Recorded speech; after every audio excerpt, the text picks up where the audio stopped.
So Good. Trying to equal or match Gus's production today. See if I can.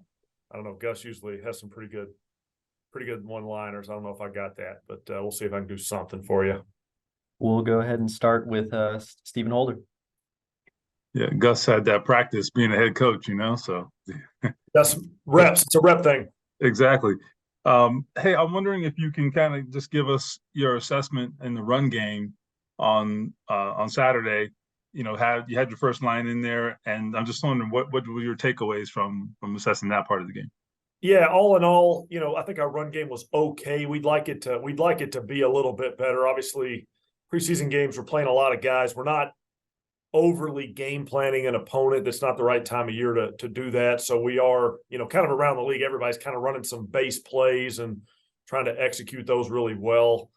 And Buffalo did some things schematically that put some pressure on us and created a little bit of stress. So we'd like it to improve moving forward. A little bit of this is the part of the preseason that we're in, where we're just kind of looking to execute a little bit better and for our guys be a little bit cleaner fundamentally. And like I said, coaching staff wise, we're probably not trying to out game plan the opponent this time of year as much as we are give our guys a chance to succeed and sort of see how we do. So would like it to be a little bit better, but thought the guys sort of played hard, ran hard, the backs ran hard.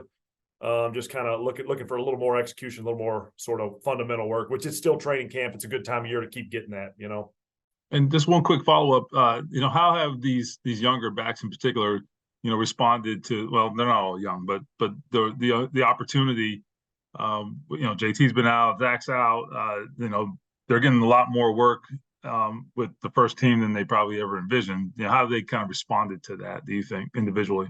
Yeah, the guys have been really locked in. Been a lot of good practice. I don't know, the last time we were on this Zoom, which was a couple of weeks back, right? I was talking about, Evan Hull was having a good start to camp and Deion Jackson was having a good start to camp. And those guys have kept that going. At the running back position, a lot of times in this league, there's one running back on the field at any given time. So when you get those opportunities, it's great to take advantage of. And those guys are doing a good job. It's the offense has sort of gotten installed at this point. Now we're really refining things and getting to run the run plays full speed and sort of see what we got. So they're running hard, they're playing hard. Like I said, the Bills did some things schematically that really made us work, and the backs had to really work in protection. There were some really good examples of some blitz pickups I thought some of the young backs had, which is encouraging, and some really good sort of finishing runs down in the red zone to score some touchdowns. So I think those guys are aware of the opportunity that the reps provide and are looking to take advantage of it. JJ?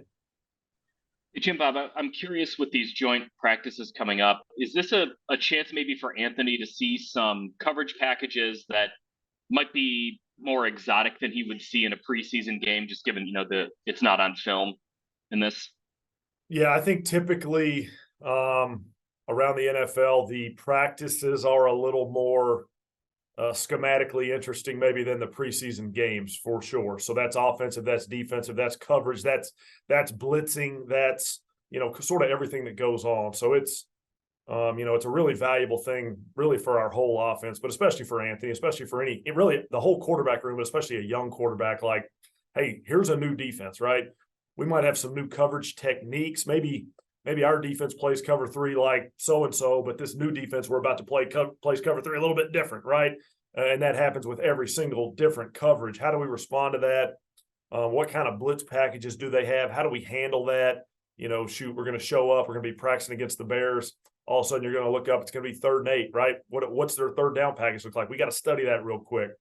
So to go through that process, to get an extra sort of round of learning an opponent in the joint practice situation, it has been valuable over the years for guys I've been around.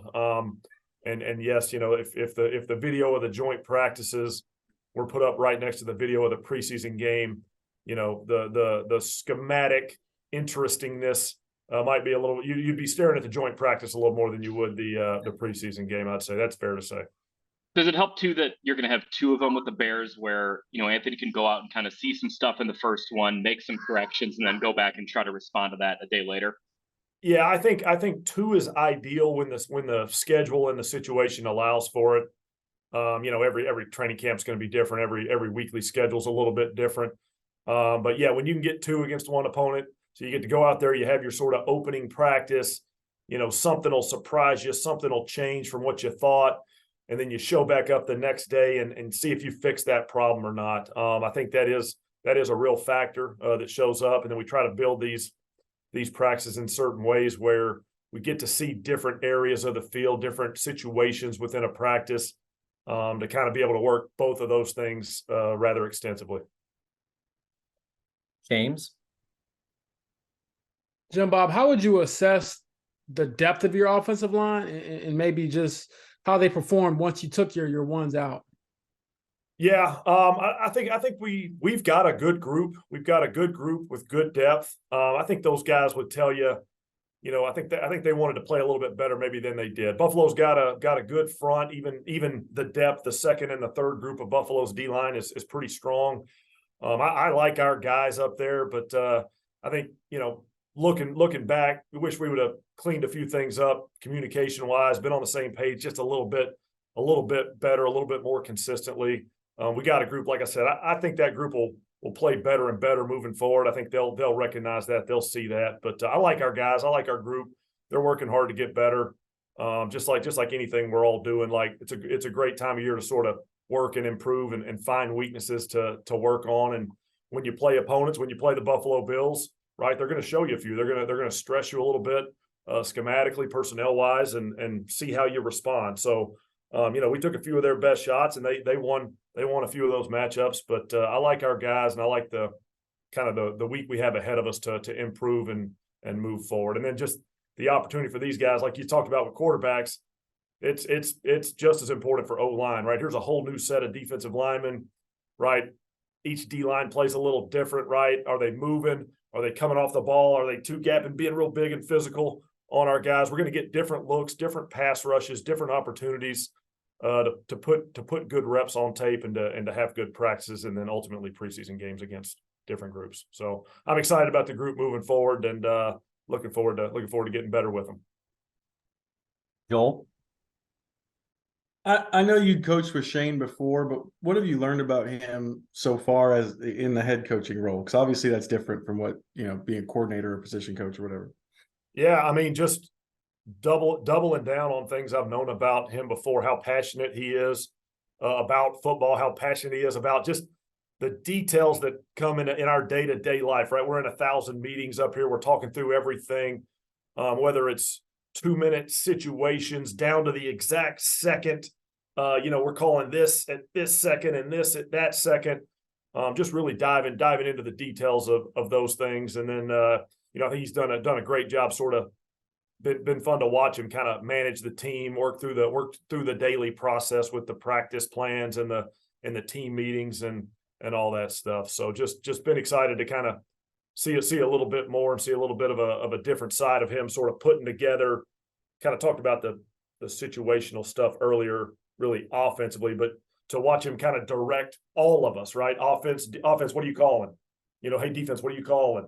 Hey, let's look at this situation. It's so-and-so seconds. We got one timeout, blah, blah, blah, blah, blah. And to have those sort of staff discussions, I think it's been really beneficial for our staff. And he's done a great job leading that. It's been really fun to be a part of. Cap? Jim Bob, when you talked about the running game and, but you want better execution, probably better production. Can you allow yourself to, when you look at tape and Dion gets 5 yards, can you say, well, boy, if we had JT, he might have done this? Or is it risky to kind of project what it might be for a player who's not here?